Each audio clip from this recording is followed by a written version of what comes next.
They say there are places you can go where the dead don't rest, but what they don't say, what they dare not say, is that sometimes the dead were never meant to leave at all. In the fog-drenched highlands of Kentucky, hidden beneath the silence of pine and stone, there stood an inn where 43 men found something far worse than death. The year was 1837, and the women who welcomed them offered more than love. They offered disappearance. The Millbrook Inn was not marked on most maps. It sat just off the Wilderness Road, nestled between two ridges where wagon wheels slowed, and shadows moved like memory. No one built an inn there by accident. You had to know. And the Cunningham sisters, they knew everything. Margaret, the mind, Catherine, the charm, Sarah, the poison, Elizabeth, the mask. They weren't hostesses. They weren't caretakers. They were a machine. A machine built not of gears, but of weakness, of loneliness, of man's oldest hunger, the desire to feel seen. They didn't kill out of rage or desperation. They killed with ritual precision, as if performing a sacred rite. Every death a transaction, every grave a ledger entry. 43 visitors, 43 disappearances, not a single man found, not a single question answered. Until now. Because what you're about to hear, what has been buried for nearly 2 centuries, is not a story. It's a revelation. One so dangerous that men in power would rather you sleep, stay blind, stay numb. But if you're still here, then you're one of us, not a listener, a seeker. So lean closer and ask yourself, why would 4 beautiful women, alone on a mountain, bury 43 men in their backyard without leaving a trace? It began with kindness. That's what made it so easy, so invisible. No man questioned warmth on the road, especially not when it came with spiced bread, warm beds, and soft voices that remembered his name. At Millbrook Inn, every traveller was made to feel like a king, and kings, history teaches us, often fail to notice when the blade is being sharpened. You must understand, these weren't common frontier girls. The Cunningham sisters were bred on isolation and strategy. Their father died in 1831, leaving them land, livestock, and a business built on trust. But trust, in the hands of certain minds, becomes something else. A weapon. Margaret understood the mathematics of grief. She could read a man's pocket by his boots, his loneliness by how he looked at the fire. She knew which guests were missed and which ones had made the world forget them already. Catherine had no need for strength. She had empathy, manufactured and tailored. She'd place a hand on yours and let silence do the damage. You'd think she understood your soul. You'd never realize she was just measuring how easy it would be to steal it. Sarah, the quiet one, spent her evenings boiling herbs and bottling silence. Her apothecary was equal parts medicine and murder. Nothing you drank at Millbrook Inn was ever just tea. And Elizabeth? She was the first thing you'd see. A girl with soft eyes and questions that felt harmless. She was the bait, the flower in the snare. They didn't see themselves as criminals. They saw themselves as accountants of decay, takers of men who thought no one was watching. And the truth is, no one was. In that silence, in that distance between ridge and ravine, the sisters created a closed system, a sanctuary, a prison, a laboratory. They weren't killing out of madness. They were refining a process. The third man arrived in May of 1834. His name was Calvin Rusk, a map surveyor from Virginia, soft-spoken, unmarried, and carrying a leather folio that, unknown to him, contained deeds worth a small fortune. He checked in with a polite nod. Elizabeth greeted him at the door barefoot, holding a wildflower she claimed he'd dropped, though he hadn't. That was the first test. He smiled and thanked her. That was the first mistake. That night, Rusk dined with the sisters. Sarah served venison stew and a tart made from apples the guests never saw growing. Catherine sat beside him, asking about the places he'd seen. She didn't interrupt. She didn't need to. She let his voice betray him. In his third sentence, he mentioned his mother's passing. In his fifth, the fiancé who'd broken the engagement. That was all Catherine needed. Loss, detachment, a man untethered. Margaret noted the way he lingered after dinner, asking if they had maps of the region. She told him she did. She didn't, but she had questions, disguised as interest, that peeled him open like bark. By morning they knew he was carrying more than maps. He had no employer tracking him, and he'd altered his travel route last minute. He wouldn't be missed. Not for weeks. And so the machine moved. Sarah offered him a tonic for the altitude headaches. He took it. Elizabeth asked him to read her one of his maps, saying she'd never seen a compass. He laughed, delighted. Catherine sat with him at dusk and asked about stars. And by the fourth night, he was coughing blood. The cause of death would later be recorded as consumption, as if fate had taken him, not the tincture laced with Sarah's cultivated foxglove. They buried him behind the oldest gravestone on the property. The earth didn't even resist. It took him gladly. And the deed folio burned. Because what the sisters feared more than being caught was being known. What you must understand now, what they never wrote down, is this. By 1835, the Cunningham sisters were no longer experimenting. They were practicing a philosophy. To them, death was not an end. It was a correction, a form of refinement. They didn't kill randomly. They selected.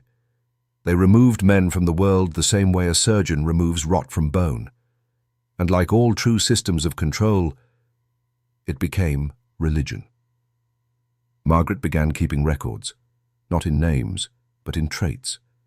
Ledgers that listed the sins of the travelers: arrogance, lust, greed, loneliness, desperation.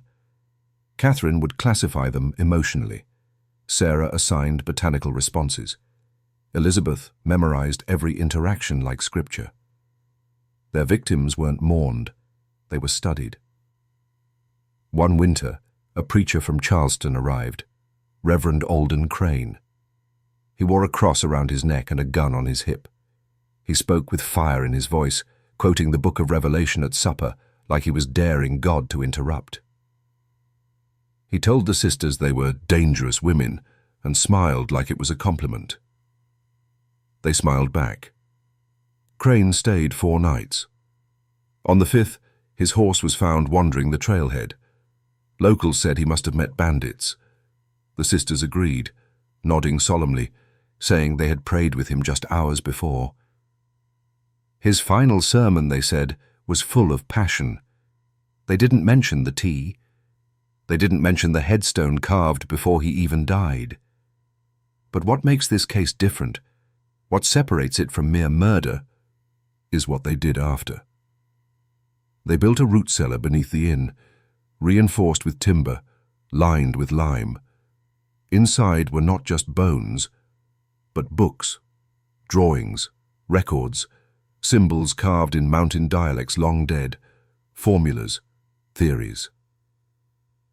The Cunningham sisters were not killing to survive. They were transforming. Death was only the beginning of what they believed a man could become, if used properly. There comes a moment in every great deception when the liar begins to believe the lie. For the Cunningham sisters, that moment came in the summer of 1836, when the graveyard behind Millbrook Inn grew its 20th stone. By then, the sisters no longer feared discovery. They welcomed it. You see, once you've perfected the kill, you begin to hunger for the ritual. The process itself becomes intoxicating. like clockwork, like prayer. Each sister had her part. Each death followed a pattern. But with every man they buried, something deeper began to emerge. Something not born of greed or necessity. Power. Not the kind that shouts, the kind that whispers, the kind that changes how you walk, how you look a man in the eyes, knowing he has no idea he'll never see daylight again. The inn itself began to shift. Candles never stayed lit too long. Guests reported dreams, strange ones, of old staircases and faceless women humming lullabies in the dark.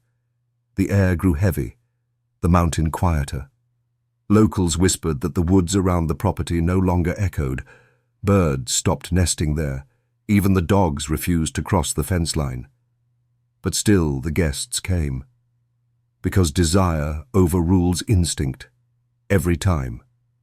And that summer, a man arrived who almost ended everything.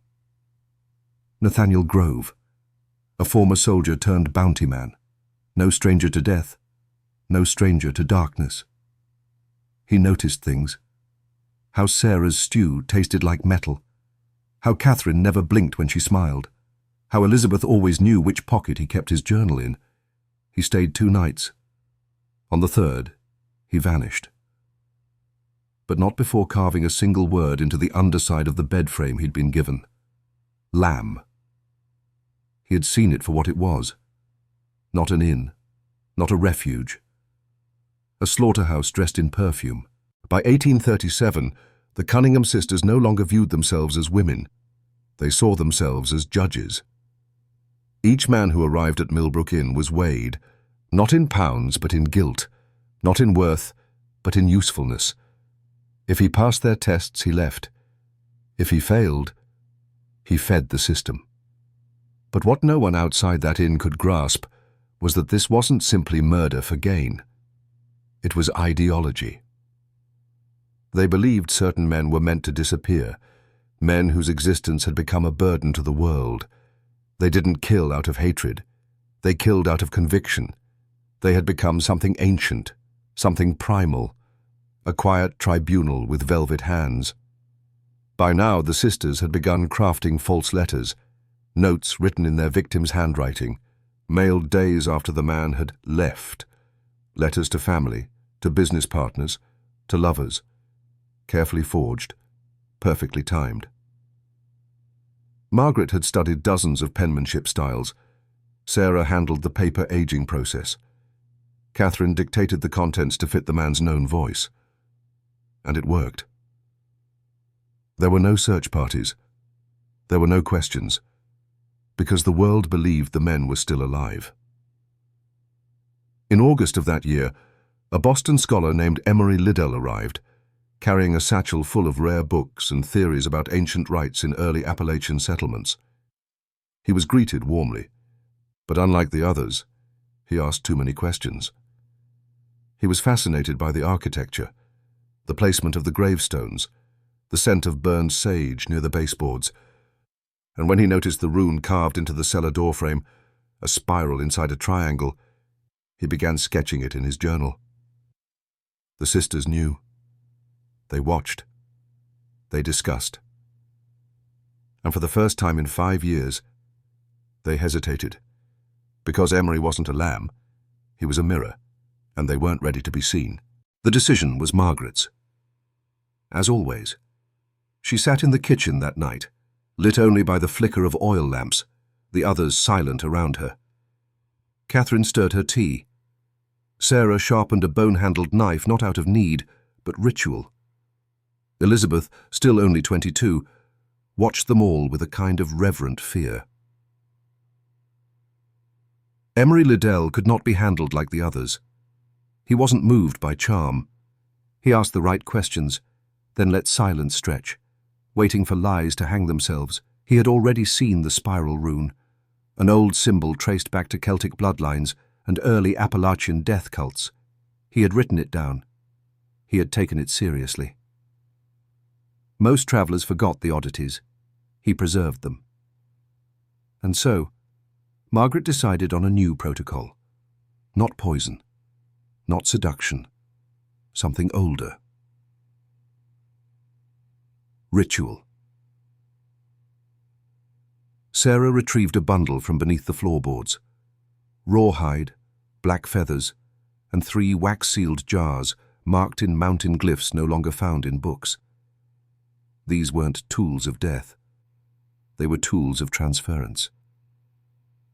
You see, Emery believed he was uncovering history, but he was stepping into it.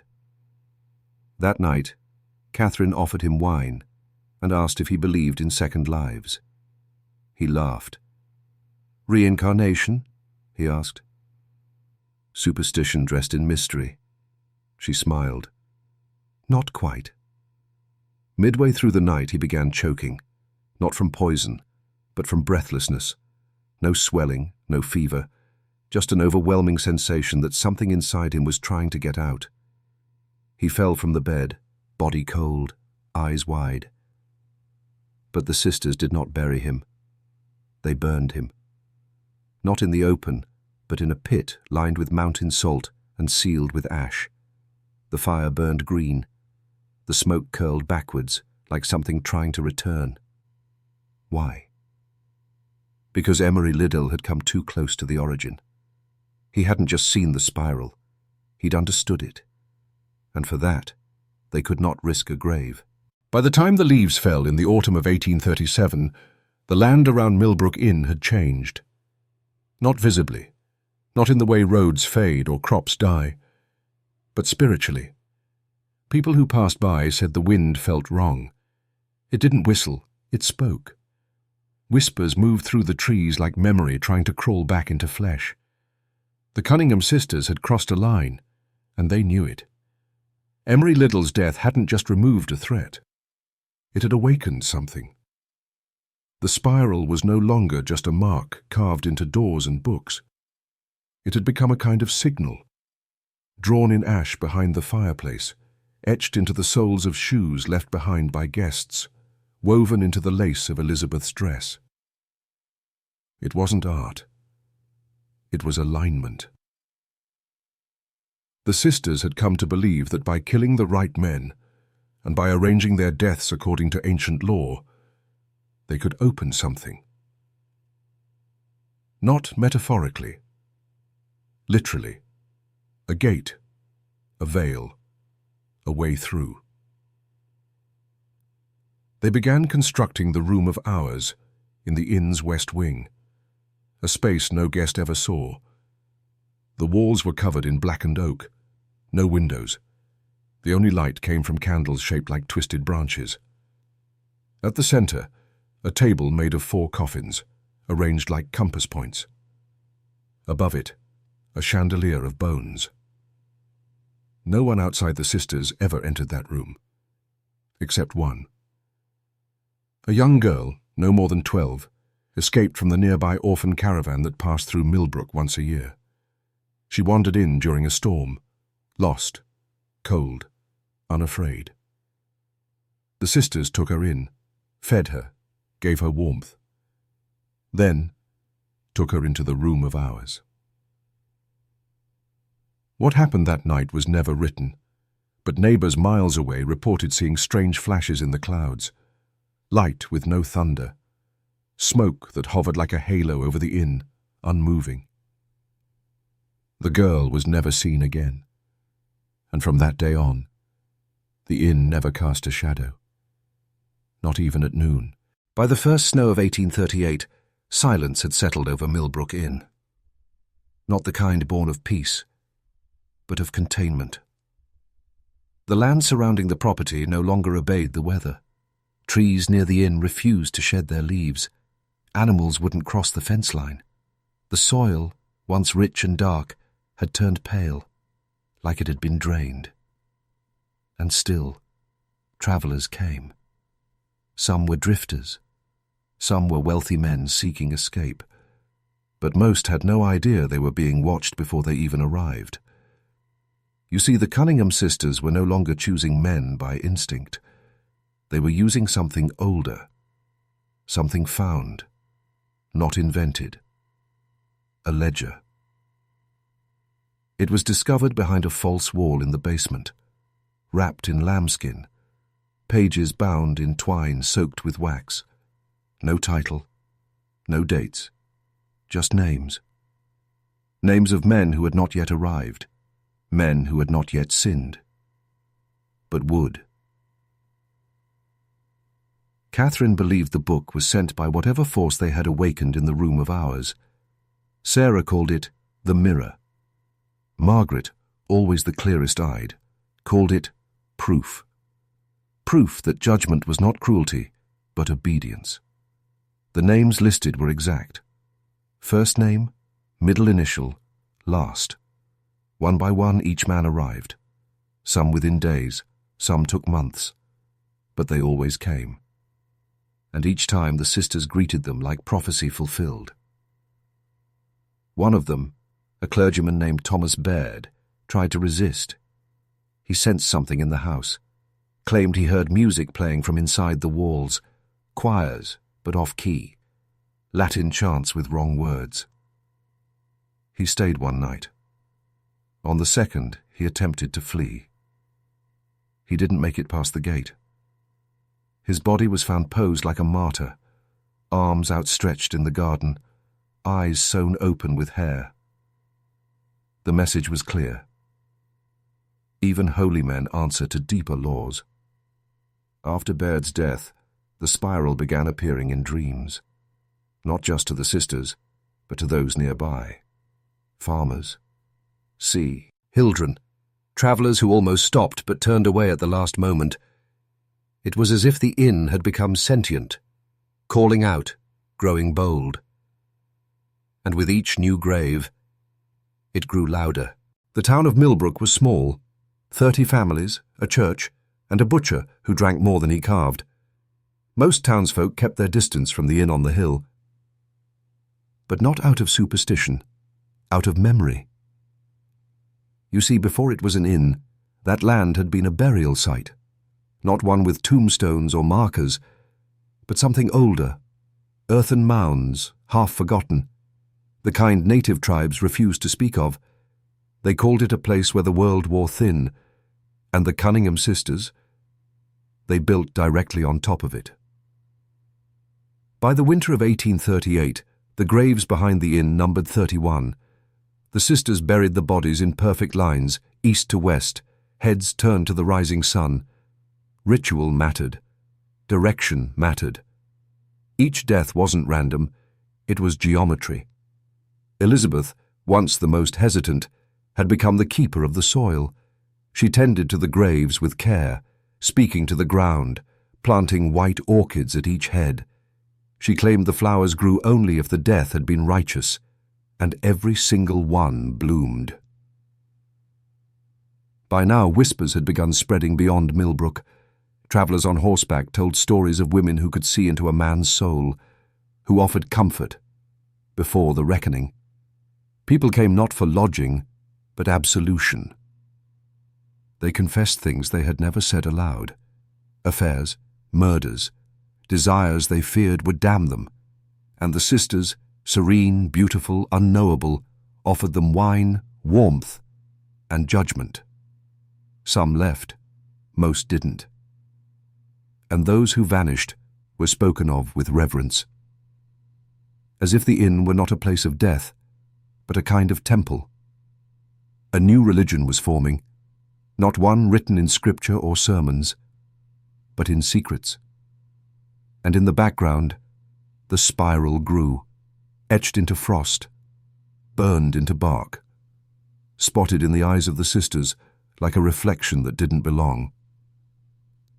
By the end of that winter, the Cunningham women no longer walked through town. They didn't have to. Millbrook had already begun praying to them. By early spring of 1839, the world outside the inn had begun to decay, but only near the boundaries.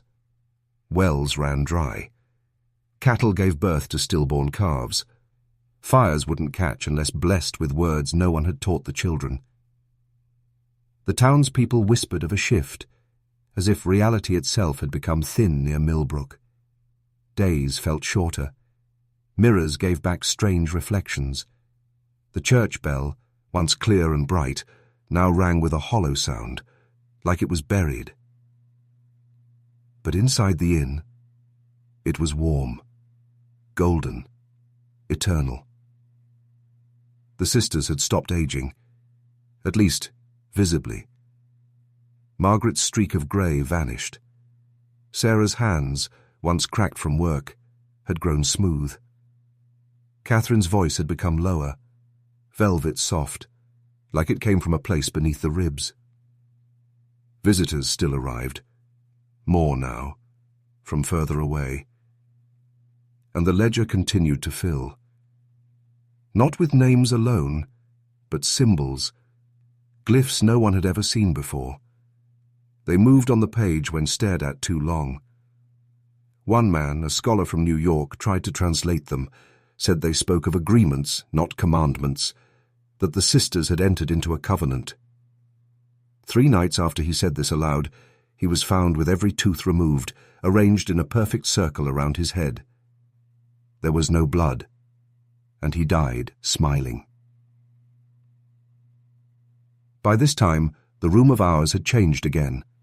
Witnesses, few and unreliable, spoke of a mirror that didn't reflect the room, but another version of it. One where the furniture was rotted, the candles burned blue, and the spiral spun backwards. Some claimed the sisters went into the mirror and returned, altered. They spoke in unison at times, laughed at things no one else heard, and sometimes, when the inn was quiet, you could hear scratching under the floorboards. Not rats, fingernails. They had opened something, and it was no longer asking to be fed. It was demanding, and the sisters, both, and by the pact they had never spoken aloud, obeyed. The graves behind the inn now numbered 40. But it was the 41st that no one could explain, because no one remembered digging it. The 41st grave had no name, no marker, no record. One morning it was just there, fresh soil mounded high, orchids already blooming, though no one had planted them. Margaret stood beside it for hours, unmoving. When Catherine approached, she whispered a single phrase. "It's not for a man." That night, thunder rolled across a cloudless sky. Doors inside the inn opened and shut by themselves. Lamps flickered even with fresh oil. And at midnight, every mirror inside the house cracked, not shattered, just split down the center, like a wound opening across glass.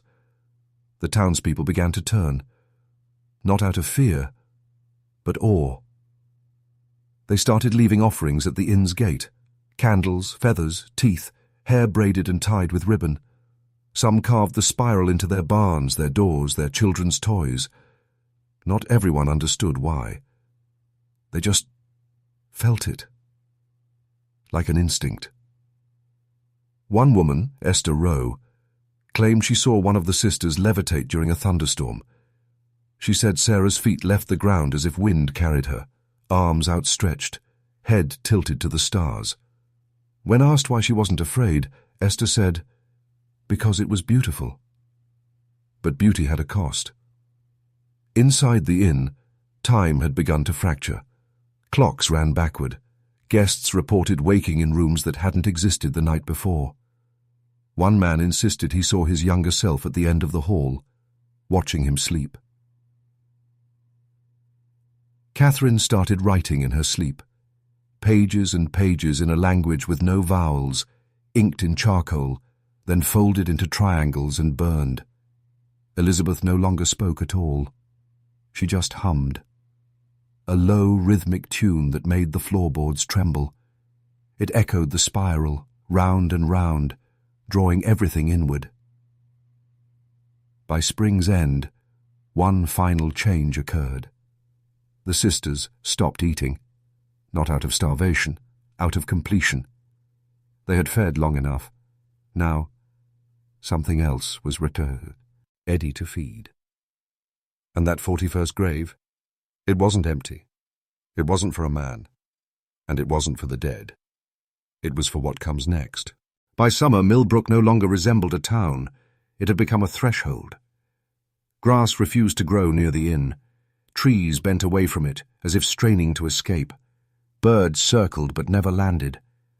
And at night, the wind carried whispers, not echoes, but conversations, in a language no one could remember learning. The spiral was now everywhere, branded into livestock, carved into teeth, birthed into dreams, but those who dreamed it too often began to change. They withdrew, spoke less, ate little. Some dug holes in their basements, saying they were preparing for return. A young boy was found kneeling in the woods, eyes white, chanting about a door that breathed. And still people arrived. From distant cities, foreign lands, drawn by letters they didn't recall writing. Invitations sealed with wax that bore the spiral, always addressed the same way, to the one who carries the wound. Inside the inn, the sisters began to perform rituals, not in secret, but in plain view. In the room of ours, guests were asked to kneel and hold mirrors to their faces. Some began sobbing without knowing why. Others laughed until they passed out. Those who resisted were never seen again. The ledger, once written in ink, was now filled in blood, and yet it grew more beautiful. The glyphs shimmered under candlelight. The pages turned on their own. And then, one night, the spiral changed direction. The air in the inn thickened. Visitors fell ill. Screams were heard from the walls, but not in fear, in revelation, as if pain was the price of enlightenment. Elizabeth returned to speech, but only one sentence. "It's almost ready." Catherine stopped sleeping entirely. Margaret no longer blinked. And at the base of the 41st grave, something began to pulse. Not a heart, not a machine, but something old, something watching. And as the moon turned red, for the third time At month, the townspeople gathered on the hill without knowing why. No one spoke. No one moved. They simply stared at the inn as one by one, the candles in its windows were extinguished. And behind the last flame, a new figure stood. Not a guest. Not a sister. But something that had been waiting to be born. The figure behind the final candle had no face. Not truly. It wore the suggestion of one, eyes drawn in soot, a mouth stitched in silence, features that changed if stared at too long. Some saw a man, others a woman, a few, none at all. But all agreed on one thing. It was not human. The sisters knelt before it the moment it appeared. Not in fear. In devotion. The figure didn't move. It simply was, like gravity or hunger. The room around it began to peel at the edges, wallpaper flaking like skin, floorboards turning black, as if shadow had weight. And the spiral? It now spun within the figure's chest, glowing faintly. Elizabeth spoke first. "You are the guest. You are the house. You are the meal." Catherine followed. "You have always been expected." And Margaret, smiling, "Let it be opened." The walls trembled, not with noise, but with permission. Outside, the townspeople fell to their knees, eyes rolled back, mouths moving in unison. No one taught them the words. They simply knew them, as if the knowledge had been seeded long ago. At the graveyard, the soil of the 41st plot split. But nothing climbed out. Instead, the figure began to sink in. The ground accepted it like water. And as it disappeared into the grave that had never been dug, a sound rolled through Millbrook, low, metallic, endless. Not a scream, not a roar. A welcoming. The inn changed shape. It grew taller. Its halls reconfigured. Rooms that never existed now stretched for miles. The front door vanished, replaced by a stone arch inscribed with moving runes, and every window flickered with faces. Not people, but watchers, dreamers, the remembered dead. Then silence. For 7 days, no one entered. No one left. And on the 8th, a girl was born in the graveyard, wrapped in red velvet, eyes black as pitch, a spiral carved into her tongue. She was carried into the inn by the sisters, who hadn't aged a day.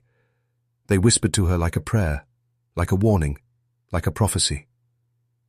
Because this girl, she wasn't the end. She was the threshold. They named her Honora. But that was not her true name. Her true name was never spoken, only remembered, like a wound or a promise. The sisters said she had been born before many times in many forms, always at the turning of an age, always near a grave. By her first breath, Honora could already stand. By her first hour, she could speak. And her voice? It sounded like 100 voices layered atop each other, whispering secrets that made listeners bleed from the ears or fall to their knees in worship. The sisters became her caretakers, but not her guardians. She didn't need protection. She was protection for something still waking. The inn shifted again. A staircase opened beneath the graveyard, descending into impossible geometry. Rooms inside rooms, halls that led to memories, corridors that smelled of time itself. Honora walked those halls barefoot, always barefoot. Where she stepped, stone turned soft, wallpaper wept, and light bent as if ashamed. Townspeople who saw her described visions afterward, not dreams, visitations. One man claimed she showed him the moment he was born from the other side. A widow swore Honora told her the name of her unborn daughter, who later arrived with the spiral on her back. Pilgrims came by the hundreds now, not to stay, not to be healed, but to surrender. They left behind their names, their memories, their reflections. In return, they were given something unspeakable: clarity. But clarity is a dangerous thing. Some tore out their eyes to preserve the last image she showed them. Others walked into the woods and never returned, saying they were following her voice backwards. And inside the inn, beneath the spiral arch, a room opened that had no door, only a mirror. Honora stood inside it, facing her reflection. Or rather, something inside the mirror that looked like her, but older, angrier, hungrier. She reached toward it. So did the reflection. And when their hands touched the glass, every child in Millbrook screamed at once, then fell silent. Their eyes now pitch black. Their words in perfect unison, "She is almost ready." Midnight struck. But the moon did not rise. Instead, the spiral did. Not in the sky, but within it, unfolding above Millbrook like a great, dark eye. It pulsed with breath, with memory, with something older than time. The inn's walls peeled back, revealing what had always been hidden, that it was never a building. It was a vessel. And the sisters, Elizabeth, Catherine, Margaret, were not sisters at all.